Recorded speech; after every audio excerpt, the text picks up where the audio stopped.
한 해 동안 하나님이 베풀어 주신 은혜를 되돌아보고 기억하면서 감사하는, 하나님께 감사드리고 또 그 다음에 누구에게 감사해야 돼요? 옆에 있는 사람들에게 감사해야죠. 감사합니다 인사 한번 하겠습니다. 뭐가 감사합니까? 내 옆자리에 앉아주셔서 감사합니다. 우리 하나님께 감사하겠습니다. 감사합니다. 이 뇌과학자들이 말하기를 감사하면은 뇌가 리셋된다 그러잖아요. 아마 여러분도 경험해 보셨을 거예요. 막 내 마음에 불평불만이 생기면 몸이 다 망가져요.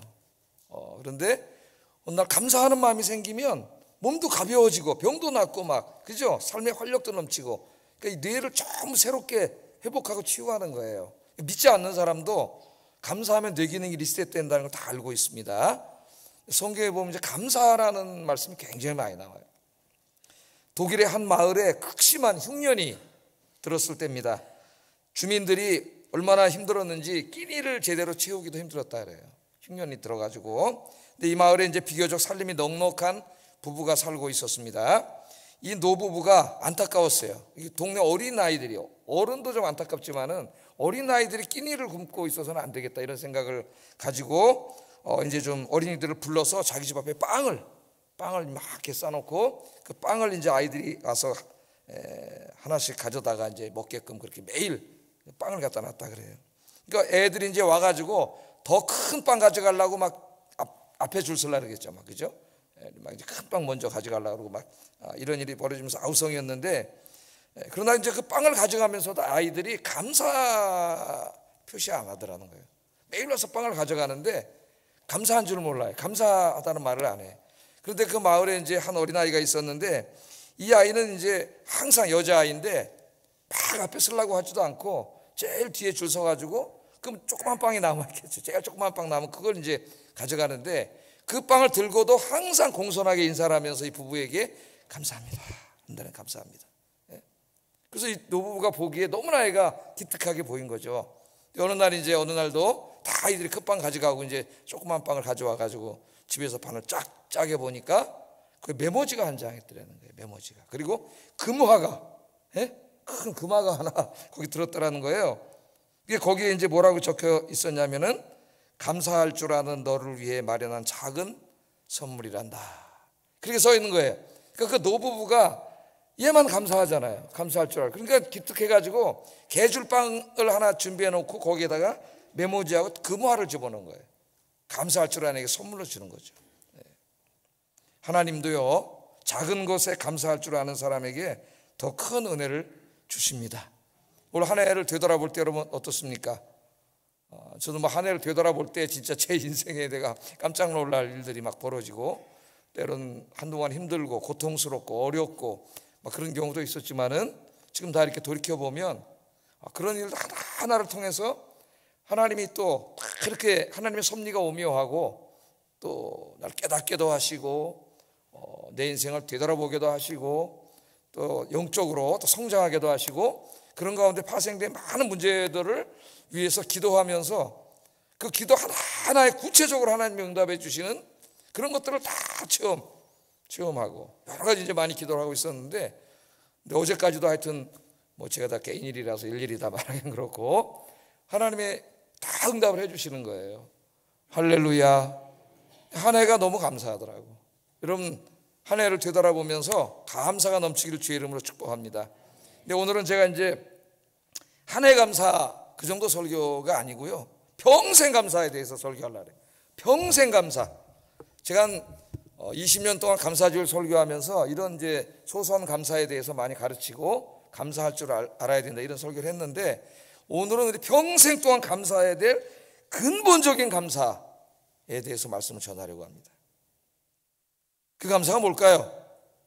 나 같은 죄인의 죄를 다 용서해 주시고 오늘 성경 말씀 그대로 나를 구원해 주시고 거룩한 하나님의 자녀로 삼아 주시고 천국 백성이 되게 해 주신 하나님의 은혜, 하나님의 사랑, 거기에 감사하는 거죠. 그 은혜를 여러분 늘 이렇게 느끼고 살고 있습니까? 이걸 잊어먹고 살아요. 별로 거기에 감동이 없어. 그래서 뭐 조금 돈 좀 생기고 하는 일 좀 잘 되고 그러면 아이고 감사합니다 그러지만은 그게 또 없어지면 금방 또 불평불만하고 어리석게 그렇게 살죠. 자기가 누구였는지도 모르고. 오늘 말씀을 보세요. 오늘 본문의 이야기를 먼저 조금 개요를 말씀을 드리겠습니다. 한 바리새인이 예수님을 이제 자기 집 식사에 초대를 했어요. 근데 여러분 우리가 잘 알다시피 이제 복음서를 보면 바리새인들은 대부분이 예수님을 대적하는 사람들로 나옵니다. 근데 이제 이 바리새인은 그렇지 않은 것 같아요. 예수님을 식사에 초대한 걸로 봐서 굉장히 예수님의 설교와 가르침을 받으면서 예수님께 이제 호의를 느꼈던 그런 사람임에 틀림없습니다.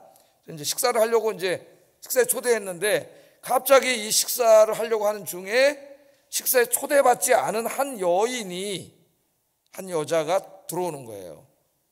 성경에 보면 그 여인은 죄를 지은 여인이라 그랬습니다. 유대 사회에서 여인에게 죄를 지은 여인이라고 말할 때는 보통 이제 그 매춘부, 창기 이런 사람들을 말을 해요. 그러니까 이제 이 죄를 지은 여인, 그 마을의 창기는 다 아는 거죠. 사람들이 그 여인이 들어오는 거예요. 그 들어오더니 예수님 곁으로 와서 갑자기 예수님 앞에서 막 우는 거예요. 그 얼마나 울었는지 눈물이 막 떨어져가지고 예수님 발에 눈물이 막 다 떨어졌어요. 발에. 예? 그랬더니 여인이 황송해가지고 무릎을 꿇고 자기 머리카락을 풀어서 머리카락으로 예수님의 이 발을 닦고 그 발에다가 입을 맞추는 거예요.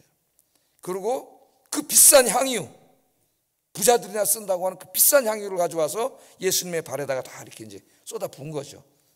그게 오늘 여기 이제 장면입니다. 그랬더니 예수님을 식사에 초대했던 시몬이 속으로, 겉으로 말하진 않았어요. 성경에 보면 속으로 깜짝 놀라고 자기 속으로 말하기를, 야, 내가 저분은 선지자로 알고 있는데 만일 진짜 선지자라면 이 여인이 누구인지를 알 거다. 그랬으면 이제 저희는 혼내가지고 여자를 우리 집에서 쫓아낼 거다. 이런 생각을 하고 있었는데 예수님이 그 여인의 그 모든 행동을 받아가지고 칭찬을 해주시는 거죠. 네 죄사함을 받았다. 네가 구원을 받았다. 예수님이 칭찬을 해주시는 거예요. 자, 그러면서 이제 이 시몬에게 예수님 설명을 해주는 거죠. 이 여인의 행동이 왜 이런 행동을 했느냐 하면서 비유로 설명을 해주세요. 어떤 마을에 한 주인이 있었는데 부자야. 근데 가난한 사람들에게 돈을 꿔줬어요. 한 사람은 500데나리온을 꿔줬고 한 사람은 50데나리온을 꿔줬어요. 근데 이제 불쌍하니까 둘 다 탕감을 해줬어. 야, 그렇게 돈을 많이 꿔주고 이제 안 받을 테니까 열심히 살아라. 빚 걱정하지 말고. 탕감을 해줬다 이거예요. 그러면 누가 더 그 주인을 사랑하겠느냐? 시몬에게 물어봤습니다. 여러분에게 물어보고 누가 더 사랑하겠어요? 더 많이 사랑하겠어요? 550. 더 많이 빚을 탕감받은 사람이 더 사랑하겠죠. 시몬이 그 정도 모르겠어요? 빚을 많이 탕감받은 사람이 더 사랑할 겁니다. 그랬더니 예수님이 네 말이 맞다. 알기는 잘 알아요. 알기는. 그래서 칭찬을 해주면서 이제 책망을 합니다. 책망을 할 때는 여인이 한 행동과 이 시몬이 한 행동을 하나하나 대조해요.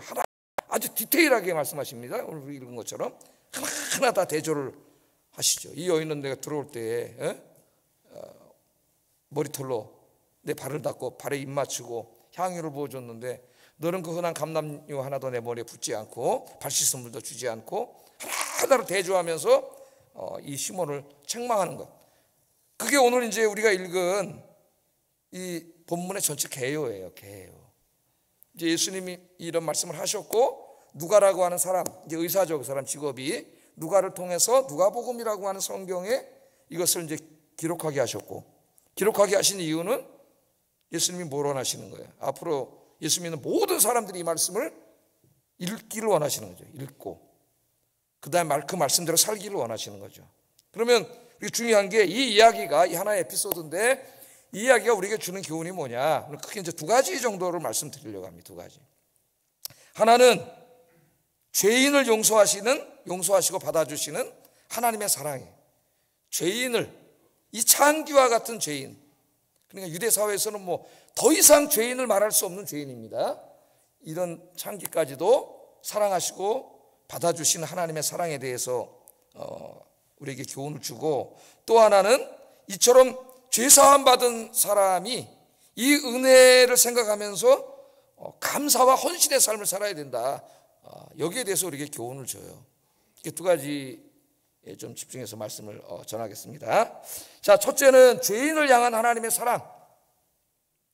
이 이야기에는 죄인을 향한 하나님의 사랑이 어떤 것인가를 이게 잘 나타나 있습니다, 본문에. 그래서 그 탁월한 신약 신학자인 톰 라이트는 그의 이제 누가복음 주석에서 이 오늘 바리새인 시몬의 집에서 벌어진 이 사건은 신약 성경의 그 어떤 이야기보다도 복음의 의미가 풍부하다, 그렇게 말하고 있어요. 복음의 의미, 풍부한 복음의 의미. 우리가 복음을 전하는데 그 복음이 뭐예요, 여러분?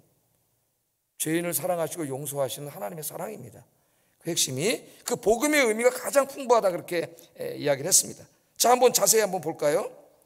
시몬의 집에서 벌어진 이 이야기의 주인공이 오늘 죄 지은 여인이에요. 죄를 지은 여인. 37절 상반절 한번 읽어보겠습니다. 시작. 예, 그 동네에 죄를 지은 한 여자가 있어. 죄를 지은 여자. 아까 제가 서두에서 뭐라 그랬어요? 죄를 지었다고 하는 것은 그 여인이 그 동네에 있는 매춘부, 창기라고 하는 것을 이야기하는 겁니다. 유대 사회에서는 여인에게 죄인을 붙일 때는 그런 사람들을 이야기해요. 그러니까 그 사람은 어떤 사람? 유대 사회에서 이 창기라고 하는 것은 도저히 용서받을 수 없는 죄인이에요. 그들의 생각에. 예? 남몰래 지들도 거기에 가면서 바깥으로는 이건 도저히 용서받을 수 없는 죄인이라고 이야기를 하는 거예요. 그리고 그런 여자는 손가락질하고 사람 취급도 안 하고 그런 여성이죠. 그 동네에 있었으니까 동네 사람이 다 아는 그런 사람이에요. 자, 그런데 예수님께서 이 여인을 불쌍히 여기셨습니다. 여인의 모든 죄를 다 용서해 주셨어요. 거룩한 하나님의 자녀로 삼아 주셨습니다. 바리새인들은 자기들 같이 거룩하게 산 사람만 하나님의 자녀라고 생각했는데 이 창기를 다 죄를 용서하시고 하나님의 자녀로 받아주신 거예요. 우리 이제 복음서를 읽어보면은 복음서에 예수님의 사역, 3년 동안 사역한 이야기들이 쭉 기록이 되어 있는데 대부분 예수님이 함께 다닌 사람이 누구냐면 죄인들입니다. 죄인들과 함께 다녔어요. 이제 유대 사회에서 죄인들 그러면은 창기하고 세리입니다. 이게 죄인의 대명사예요. 왜냐하면 세리들은 그냥 세리가 아니고 부당한 세금을 막 거두어서 갖다나 힘든 동족들의 피를 빨아먹는 이런 사람들이에요. 그럴 때 유대 사회에서 죄인의 대명사는 창기와 세리예요. 자, 그래서 바리새인들은 상종도 안 했습니다. 그런 사람들하고 상종도 안 했어요. 자, 근데 예수님께서는 복음서에 보면 그들을 찾아가셔요. 그래서 그들에게 하나님 나라의 복음을 전하시고 그들의 아픈 마음과 영혼을 만져주시고 그들의 죄를 다 용서해 주시고 하나님의 거룩한 자녀로 삼아주십니다. 오죽하면은 예수님이 오죽 그렇게 자주 그 사람들과 함께하고 찾아가고 거기에 가서 설교를 하고 이렇게 했으면은 예수님의 별명을 하나 붙여줬는데 오늘 누가복음 7장 34절에 보면 예수님의 별명이 죄인과 세리의 친구예요. 죄인과 세리의 친구. 어떻게 보면 오늘날 우리 기독교하고 많이 다릅니다. 우리 기독교가 이제 예수님을 따라가야 되겠죠. 예수님과 상관없는 교회, 예수님과 상관없는 기독교, 예수님과 상관없는 신자, 예수 믿는 사람이 아니죠. 그거는 뭐 저를 포함해서 예수님 항상 별명이 죄인과 세리 친구예요. 친구. 그 성경을 읽어보면은 그런 이야기들이 많이 나와요. 남편을 5번이나 바꾸었던, 행복해 보려고 남편을 5번이나 바꾸었던 사마리아 여인, 아무도 상종해 주지 않습니다. 난 12시에 몰래 나와서 남들 다 잘 때 물 떠가던 그런 여자였어요. 그런데 예수님께서 그 여인을 찾아가시고 그의 모든 죄를 용서하시고 하나님의 자녀로 삼아주십니다. 간음하다가 현장에서 붙잡힌 여인 다 손가락질하고 돌로 때려 죽이려고 그랬잖아요. 그런데 우리 예수님이 그 죄도 용서해 주시고 하나님의 자녀로 삼아주셨어요. 동족에게 부당한 세금을 부과하고 그 피를 빨아먹던 세금 업무의 이 총수였던 삭개오, 사람들한테 손가락질을 받던 죄인 삭개오도 우리 예수님께서 찾아가셔서 그의 죄를 용서하시고 새 삶을 살게 해주셨습니다. 교회를 핍박하고 잔해하던 바울과 같은 사람도 우리 예수님이 찾아가셔서 죄를 용서하시고 복음의 일꾼으로 삼아주셨어요. 그러니까 성경을 읽어보면 우리를 향하신, 인간을 향하신 하나님의 사랑은 항상 그럼에도 불구하고의 사랑이에요. 이 접속사가 중요합니다, 여러분. 그럼에도 불구하고. 제가 한 말은 아니고요. 20세기의 위대한 신학자인 칼 바르트라고 하는 신학자가 한 말이에요. 성경을 깊이 연구하다가 우리 인간을 향한 하나님의 사랑은 너무나 위대한데 그거는 그럼에도 불구하고의 사랑이다. 그렇기 때문에가 아니에요. 내가 도덕적으로 좀 선하고 거룩하고 좀 모범적인 삶을 살았고 그렇기 때문에 하나님이 나를 사랑하고 구원해 준 게 아니에요. 내가 죄인임에도 불구하고, 내가 여기 나온 이 여인처럼 창기임에도 불구하고 하나님이 나를 사랑하시고 나를 찾아오신 거죠. 나를 밀어내지 않고 내 죄를 다 용서해 주시고 새 사람으로 만들어 주신 거죠. 그게 바로 우리를 향하신 하나님의 사랑이에요. 이 바리새인들과 서기관들이 얼마나 여러분 거룩한 척 했습니까? 겉으로는, 속으로는 그렇지도 않으면서 거룩한 척하고 막 그런 사람들을 깔보고 가까이 가지도 않았죠. 그 사람들이 뭐라 그랬어요? 왜 가까이 안 했어요? 그 사람들과 가까이 하면은 그들의 죄가 자기에게 오염된다고 생각을 했어요. 그래서 가까이 하지 않은 거예요. 우리나라 옛날에 선배들도 시조를 하나 읊었잖아요. 까마귀 노는 곳에 누가 가지 말라고요? 백너야 가지 마라. 성난 까마귀 뭐 흰빛 새우나리 청파에 조이 씻은 몸을 더럽힐까 하노라. 굉장히 고고한 선비처럼 그랬지만 맨날 기생집 가서 놀고 그랬잖아요. 자, 이 바리새인과 서기관들이 예수님이 죄인과 세리의 친구야. 그런 사회 밑바닥 인생들 찾아가서 함께하고 어루만져주고 복음 전하고 그러니까 비난을 했어요. 선지자라고 하는 당신이, 메시아라고 하는 당신이 어떻게 그럴 수가 있습니까? 그랬더니 우리 예수님이 그들에게 이렇게 말씀하십니다. 누가복음 5장 32절 그리고 이하 이제 병행 구절에서 이렇게 한번 읽어보겠습니다. 시작.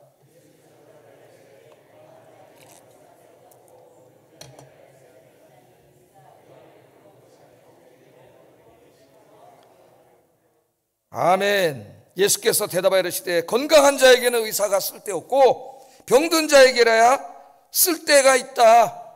의사에다가 비유했습니다. 예수님을. 자, 의사가 진단을 했어요. 당신 암사기야. 이제부터 치료받아야 돼. 근데 이 사람이 난 안 걸렸어. 아무 증상도 없는데 그리고 치료 안 받으면 의사도 아무리 명의라도 그 사람 치료할 수가 없어요. 의사는 병든 자 뿐만 아니라 자기가 죄인임을, 병든 자임을 인정하고 치료에 응해야 치료하는 거죠. 오늘 이 말씀을 하시면서 예수님이 뭐라, 내가 의인을 부르러 온 게 아니라 죄인을 불러 회개시키러 왔다. 죄인을 불러 회개시키러 왔다. 이 말씀 명심해야 됩니다. 의인을 부르러 온 게 아니에요. 의인이 있나요? 없어요. 모든 인간이 죄를 지은 하나님 앞에 죄인입니다. 모두가 죄인인데 죄인 두 가지 죄인이 있어요. 첫째는 복음 앞에 무릎을 꿇고 자기가 죄인임을 인정하는 죄인이 있고, 여기 바리새인들처럼 자기가 죄인임을 인정하지 않는 죄인이 있어요. 죄인임을 인정하는 죄인이 놀랍게도 창기와 세리와 같은 이런 밑바닥 인생들, 영적으로 그들은 다 구원을 받았습니다. 그러나 고고한 척하고 자기가 대단한 것처럼 하고 다니던 바리새인들은 죄인임을 인정하지 않는 죄인이, 죄인이면서도 하나님이 볼 때는 창기나 바리새인은 똑같아요. 똑같은 죄인이, 오히려 바리새인들이 더 위선자예요. 더 책망받았어요. 그런데 그들은 죄인으로 인정을 하질 않아요. 예수님이 나는 죄인을 불러 회개시키러 왔다는 거예요. 죄인임을 인정하지 않는 한 그는 구원받을 수 없습니다. 자기가 병자가 아니라는데 의사가 어떻게 치료하겠어요? 예수님은 죄인을 회개시키러 이 땅에 오셨지만 그 죄인은 바로 어떤 죄인이에요? 자기가 죄인임을 인정하고 무릎 꿇고 회개하는 죄인이에요. 그 죄인의 죄를 사하시고 예수님이 구원해 주시기 위해서 오셨다는 거예요. 어디서 오셨어요, 예수님? 왔다 그러잖아요. 하늘 보좌에서 오신 것이죠. 그분이 바로 누구예요? 그분이 바로 이 우주 만물과 인간을 창조하신 하나님이세요. 우리 삼위일체 하나님을 믿는데 성자 하나님이라고 우리가 그렇게 이야기하죠. 아들이신 하나님, 그분이 바로 하나님이세요. 그 하나님이 보좌를, 그 창조주의 보좌를 버리고 불편한 피조물의 몸을 입고 오신 분이 예수님이에요. 예수님은 단지 지식인들이 말하는 무슨 모범적인 인간이고 더 위대한 도덕 선생님이나 랍비나 단지 그런 분이 아닙니다. 그분은 하나님이세요. 하나님. 여러분 믿습니까? 역사적인 예수, 역사적인 인물로서의 예수를 부정하는 역사가는 없어요. 다 그 역사성을 인정합니다, 오늘날. 그러나 그 예수님이 진짜 누구냐? 거기서 차이가 나는 거죠. 그분이 바로 주님이시고 하나님이시고 메시아이고 구주십니다 라고 고백하는 사람이 저와 여러분들이에요. 할렐루야. 하늘 보좌를 버리고 인간으로 오셔서, 그것도 그냥 구원하시는 게 아니라 십자가에서 우리가 지은 죄를 다 짊어지시고 우리가 받아야 될 죄의 형벌을 다 받으시고 그렇게 죽으심으로써 구원의 길을 열어놓으신 거죠. 그렇다고 모든 인간이 다 구원받는 게 아닙니다. 자동으로. 그렇게 주장하는 유니버설리즘, 보편구원론자들이 있어요. 조심해야 돼요. 또 그 은혜로 예수 안 믿어도 구원받는다고 주장하는 가톨릭의 이 구원론은 조심해야 됩니다. 주님이 구원의 길을 다 열어놓았어요. 누가 구원받을 수 있어요? 자기가 죄인임을 인정하고 회개하고 주님께 나오는 자가 구원받는 거예요. 할렐루야. 여기 이 창기 이 여인은 우리의 모습을, 영적인 모습을 상징적으로 보여줘요. 우리가 도저히 하나님 앞에 용서받을 수 없는 죄인임에도 불구하고 그 죄인을 사랑하셔서 하나님이 인간이 되셔서 오신 거예요. 그리고 우리가 받을 죄의 형벌을 다 대신 받은 거예요. 할렐루야. 이게 바로 죄인을 향한 하나님의 사랑, 죄인을 향한 하나님의 사랑. 이 사랑으로 저와 여러분이 구원받게 된 줄로 믿습니다. 이 사랑은 그냥 순간적인 사랑이 아니라 우리가 천국에 갈 때까지 영원히 지켜주시는 사랑이에요. 그래서 바울은 그걸 깨닫고 로마서 8장 35절 39절에 감격 속에서 이렇게 얘기했습니다. 읽어보겠습니다. 시작.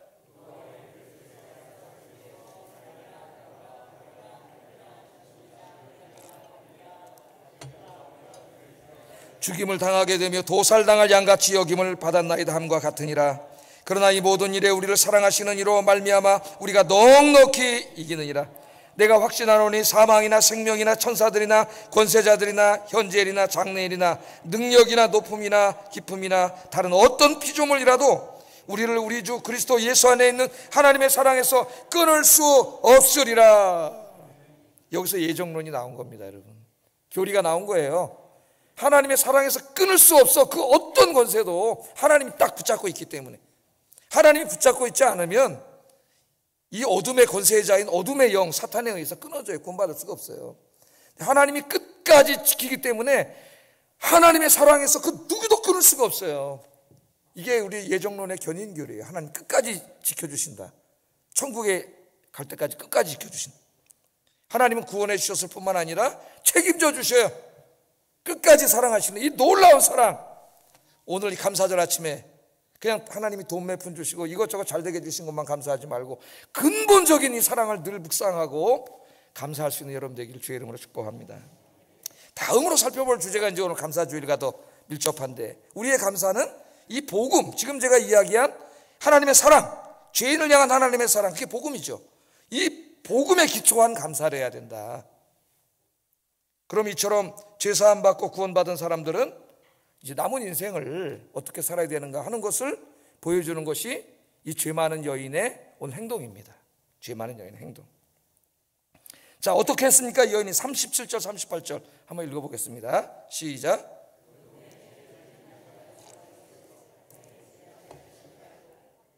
옥합을 가지고 와서 예수의 뒤로 발 곁에 서서 울며 눈물로 그 발을 적시고 자기 머리털로 닦고 그 발에 입 맞추고 향료를 부으니. 아까 제가 서두에 개요 때 말씀드린 것처럼 초대받지 않은 그 죄인이 다른 때 같으면 들어올 수 없죠. 바리새인의 집에 그냥 들어온 거예요. 예?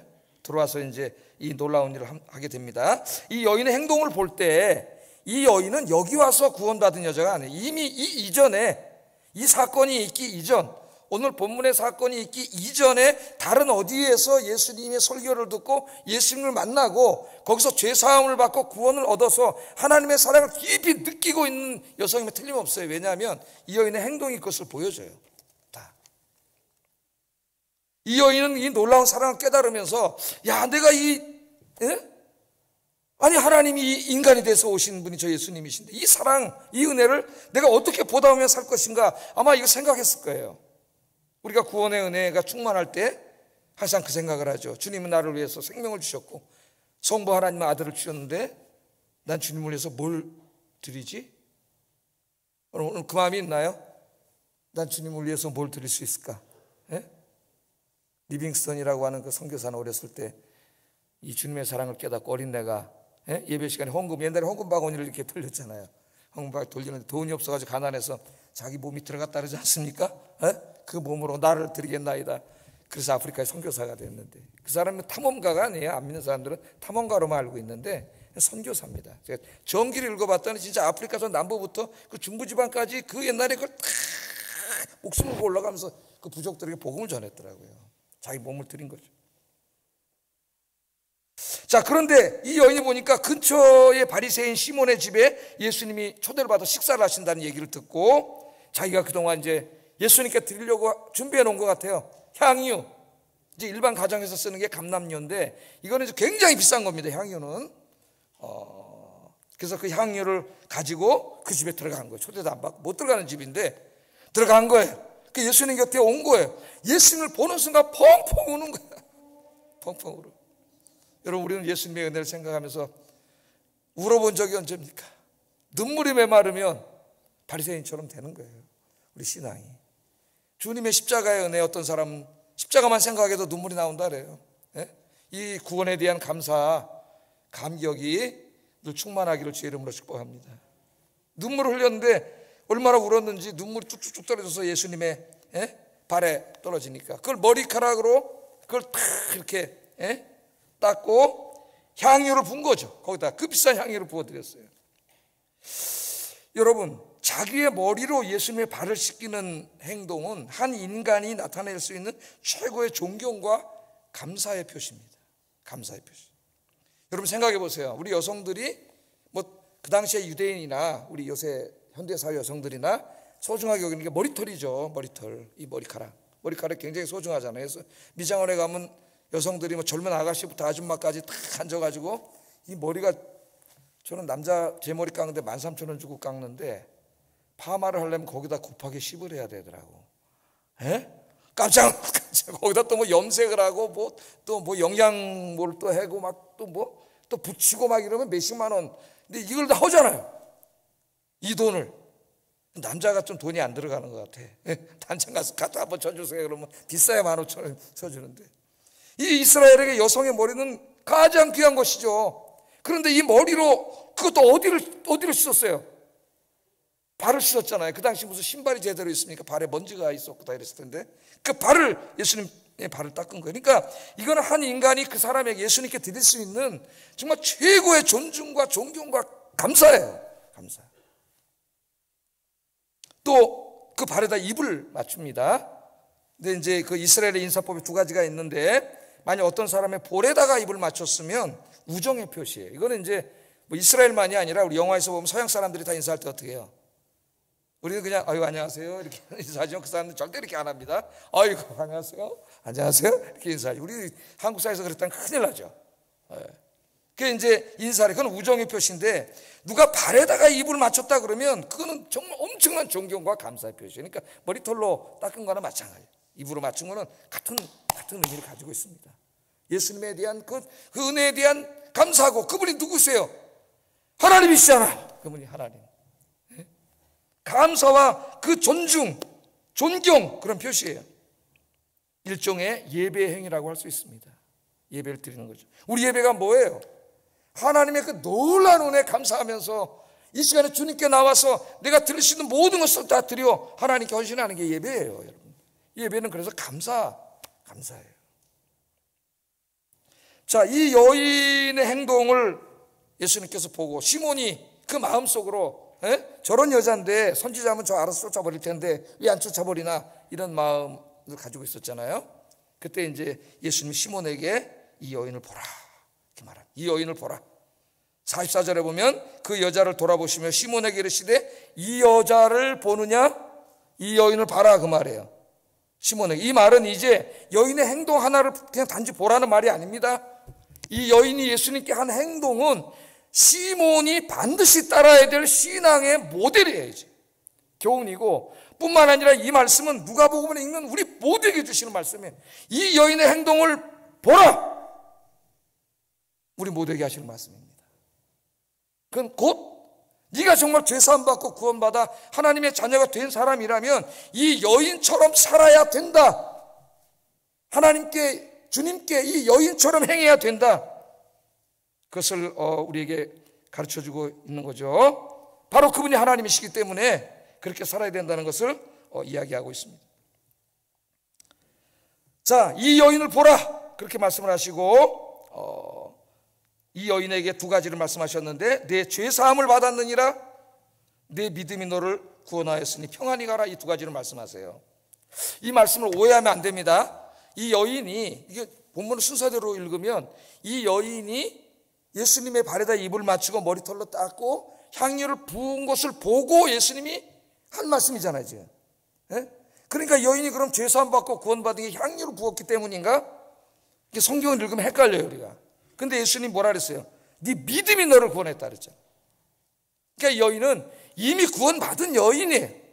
오늘 이 행동은 그 구원받은 원인이 되는 게 아니라 구원받은 사람의 결과예요. 결과. 47절에 이러므로 내가 네게 말하노니 그의 많은 죄가 사하여 줬도다. 이는 그의 사랑함이 많음이니라. 향유를 부어서 죄가 사해졌다는 얘기가 아닙니다. 이렇게 주님을 향하여 눈물을 울고 머리털로 닦고 입을 맞추고 그 비싼 향유를 붓는 그 사랑을, 감사를 표시하는 걸 보니까 이 여인은 죄사함 받은 게 틀림없다고 말해요. 그러니까 죄사함 받은 사람이라면, 구원받은 사람이라면 이러한 삶이 있어야 된다 그런 말입니다. 그런데 그럼 우리가 이렇게 물어보죠. 아니 그럼 목사님 왜 예수님이 이혼 구원받은 여자에게 또 네 죄사함을 받았다? 네가 구원함을 받았다? 왜 이 말을 또 했습니까? 또 할 필요가 있나요? 왜 했을까요? 이미 그 여인도 알고 있고 예수님도 알고 있는데 그 주변에 있는 사람들을 위한 겁니다.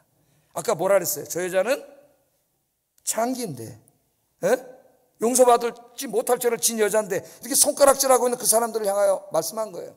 이제 여인은 더 이상 그 과거의 창기가 아니고 죄 용서받고 구원받은 거룩한 하나님의 자녀가 되었다.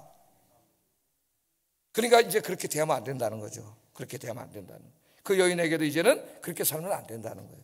그 말씀을 확인해 준 거예요 우리 예수님이. 제가 얼마 전에 이렇게 한 설교를 듣다 이제 돌아가셨는데 오카노 목사님 설교 하나 유튜브에 뜨길래 뭐라고 설교하시나? 그러고 한번 이제 다는 못 들었어요. 들었더니 그 설교가 하필이면은 자기 이제 막 반성하는 설교였어요. 내가 이제 이렇게 목회를 해왔는데 완전히 나는 목회 실패한 사람입니다. 막 울부짖으면서 이렇게 얘기를 하더라고요. 그 큰 교회 목사님이 나는 완전히 실패한 사람입니다. 그러면서 하시는 말씀이 우리 교회가 오래전에 이제 이런 유흥업소나 뭐 술집에 이런 데서 일하다가 이제 예수를 믿게 돼가지고 교회 나온 사람들이 꽤 있었대요. 서초동 거기에.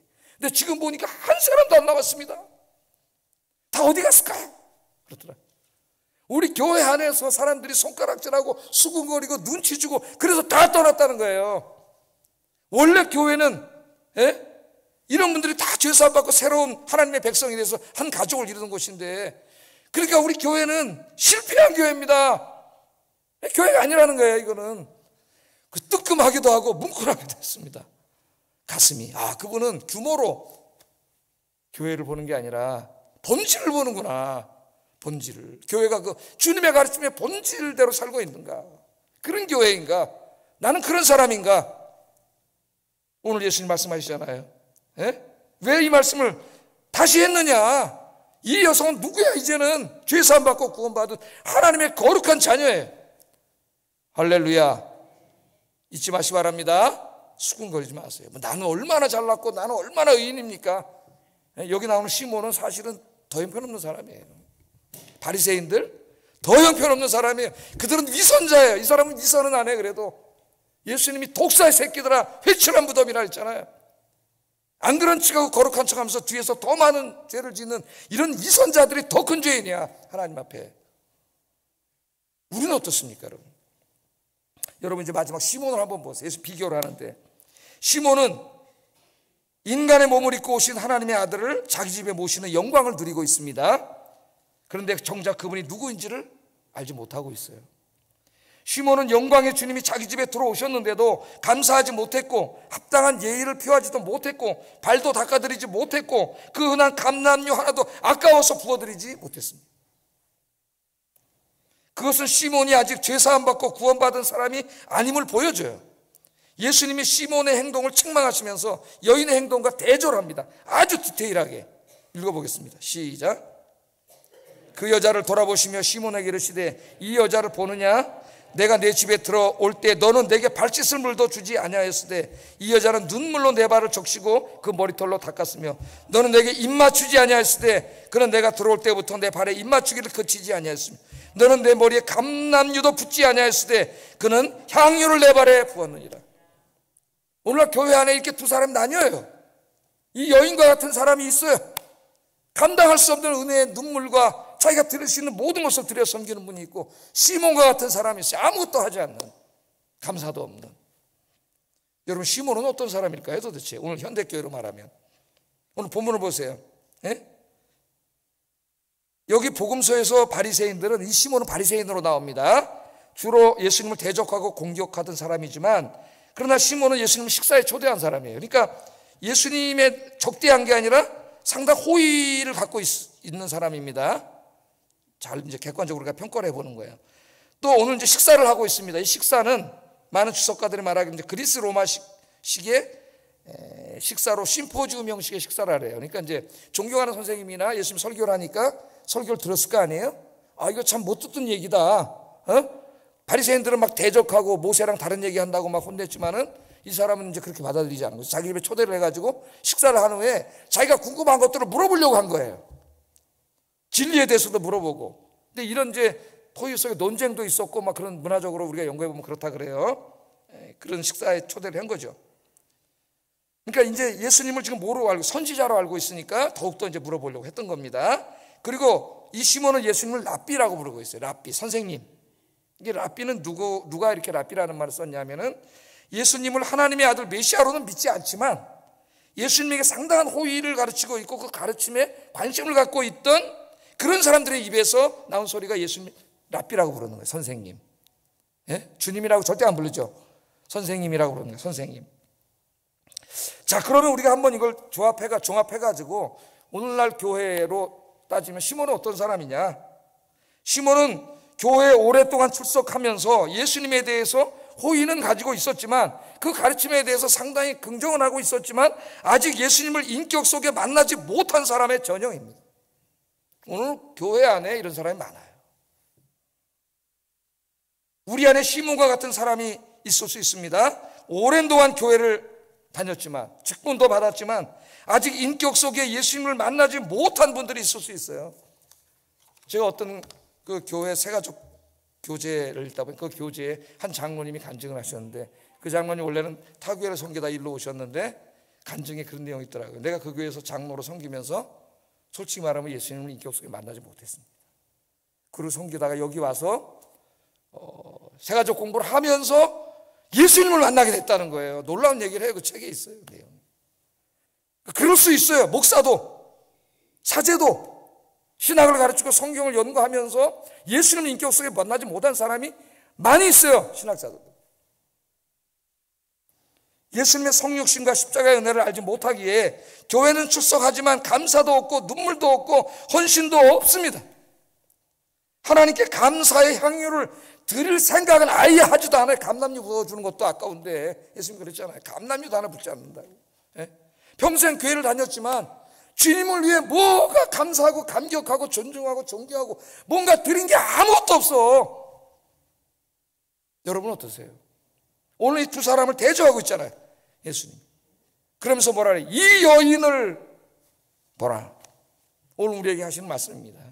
이렇게 살아야 된다는 거예요. 예수님을 보자마자 그 감사 주체할 수 없이 울고 눈물을 흘리는 그런 감사와 감격이 있고 그 예수님의 발에 입을 맞추고 머리털로 그 발을 닦고 그 값비싼 향유를 쏟아 부은 자기의 모든 헌신의 노력을 다 모든 걸 드리는 그 헌신이 바로 감사예요. 감사가 말로만 감사합니다가 아니에요, 여러분. 진정한 감사. 이 여인을 보라. 그 말은 이렇게 살아야 된다는 거예요. 그리스도인들. 여러분 누가복음 17장에 보면은 예수님이 10명의 문둥 환자들을 다 고쳐주시죠. 근데 9명은 그냥 가버렸어요. 감사도 없이.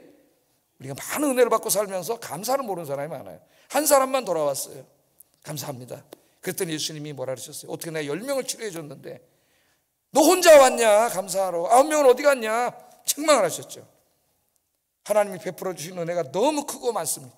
오늘 제가 설교하니 나 같은 죄인임에도 불구하고 나의 죄를 용서하시고 구원하시는 은혜가 너무나 큰 은혜고, 그 이후에 지금까지 살아오면서 베풀어 주신 은혜가 너무나 큰 은혜인데 감사를 잊지 않는 여러분 되기를 주의 이름으로 축복합니다. 기도하겠습니다.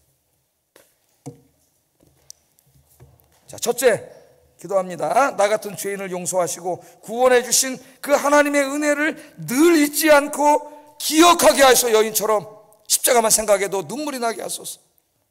첫 번째 기도 제목에 진짜 기도해야 됩니다. 이제 이걸 위해서. 두 번째, 하나님의 은혜를 기억하며 내가 드릴 수 있는 최고의 감사와 눈물과 헌신과 존경과 예물을 드리게 하소서. 기도하겠습니다. 사랑하신 아버지 하나님, 감사합니다. 오늘 감사주일 이 아침에 하나님이 우리 인생 이제까지 살아오면서 또 지난 한 해 동안 베풀어 주신 은혜들 감사한 것 너무 많습니다. 그러나 오늘은 우리의 근본적인 감사, 우리의 평생의 감사, 거기에 대해서 하나님의 말씀을 증거했습니다. 내가 이 창기와 같은 죄인임에도 불구하고 나를 밀어버리지 않으시고 나를 찾아오시고 내 죄를 용서해 주시고 나를 구원해 주시고 하나님의 자녀로 삼아주시고 천국 백성 삼아주신 이 하나님의 놀라운 은혜를 잊지 않게 하시고 늘 기억하게 하시고 그 십자가만 바라봐도 눈물이 떨어지게 하여 주시옵소서. 뿐만 아니라 나의 남은 인생을 오늘 죄 많은 여인처럼 이제 이 주님의 놀라운 사랑에 감사하고 헌신하는 삶을 살게 하여 주시옵소서. 예수님 이름으로 기도드립니다. 아멘.